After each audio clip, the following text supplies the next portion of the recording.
एक समय की बात है। एक अद्वितीय राजा था। उसके राज्य में एक ऐसा पेड़ था जिसमें विशेष फल बर्फबारी बरसता था। इस राजा का नाम राजर्षि विक्रम था।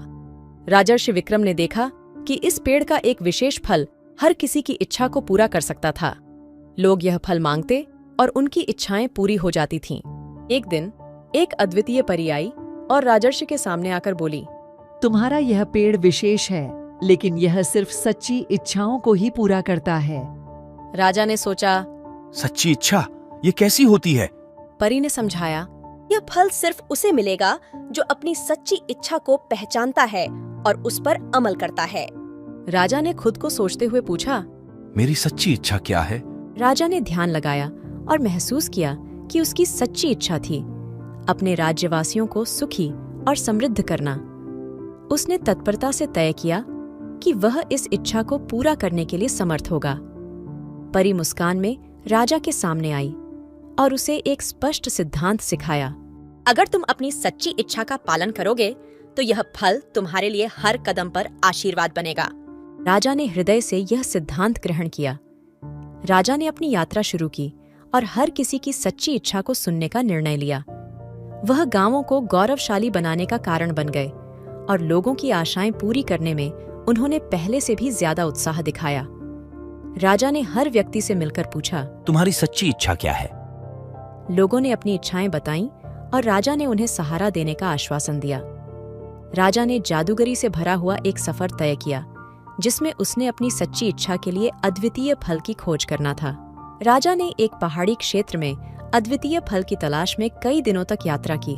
अचानक एक रहस्यमय आत्मा उसके सामने प्रकट हुई।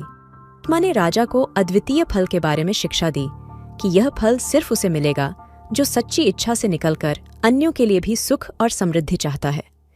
राजा ने आत्मा की शिक्षा को ध्यान से सुना। आत्मा ने राजा को बताया कि फल का राज यह है कि जब हम दूसरों के लिए भी सोचते हैं तो हमारी सच्ची इच्छा पूरी होती है और हमें भी खुशी और समृद्धि मिलती है। राजा ने समझा कि वास्तविक सफलता और खुशी उसी में है जब हम अपनी सच्ची इच्छाएं पूरी करके दूसरों को भी सुख शांति प्रदान करते हैं। राजा ने वापस अपने राज्य में लौटकर अपने राज्यवासियों के बीच सुख शांति बनाए रखने का संकल्प किया। वह हर किसी की सच्ची इच्छा को सुनते हुए समृद्धि और सामर्थ्य की राहों को पहचानते गए।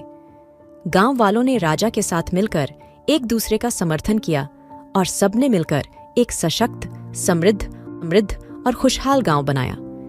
सभी लोग खुश रहने लगे और राजा का सपना सच हुआ।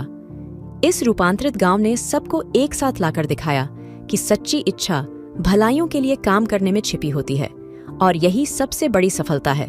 और इस प्रकार राजर्षि विक्रम की कहानी ने नए सपनों का निर्माण किया और उसने सभी लोगों को एक नई शुरुआत के लिए प्रेरित किया।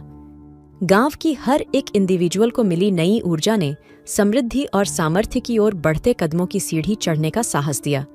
गांव का आखिरी मुकाबला आया जब एक बड़ा संकट उनके सामने आया।